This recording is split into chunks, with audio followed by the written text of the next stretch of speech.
Hello everyone, welcome back to my channel.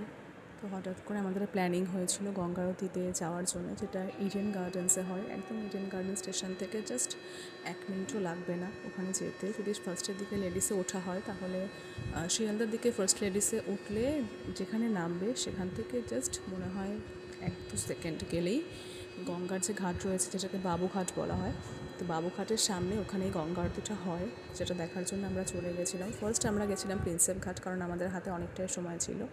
তারপর ওখান থেকে আমরা ব্যাক করলাম, ইডেন গার্ডেন্সে এলাম। ইডেন গার্ডেন্সে এসে ওখানে বসলাম ফার্স্ট থেকে দেখার জন্য, এবং চেয়ার নিয়ে বসে দেখার জন্য ওখানে আগে থেকে চেয়ার থাকে, সেখানে বসে থাকতে হয়। মানে পরে যদি ইনকেস আপনারা আসেন তাহলে কিন্তু বসতে পারবেন না, দাঁড়িয়ে থেকে দেখতে হবে। গঙ্গার দু সাইডে দাঁড়িয়ে থেকে দেখা যায়, তো ওখান থেকে আপনাদেরকে দেখতে হবে। এই জন্যে আমরা একটু আগেই চলে গিয়েছিলাম, এবং আমাদের হাতে আর কোনো কাজ ছিল না, কোথায় যাওয়ারও কিছু ছিল না।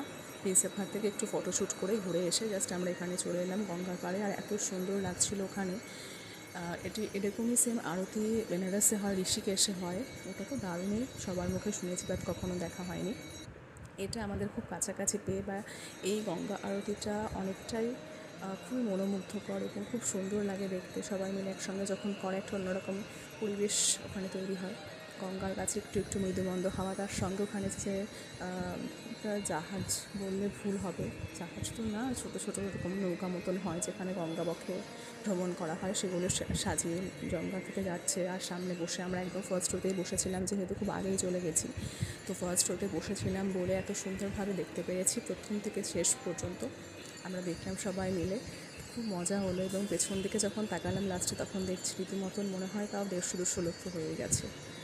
আর ওখানে এটা অ্যাপ্রক্স 30-45 মিনিটস পর্যন্ত হয় গঙ্গা আরতি। তো যদি কখনো সময় পান, সুযোগ হয়, অবশ্যই দেখে আসবেন, আশা করি খুব ভালো লাগবে।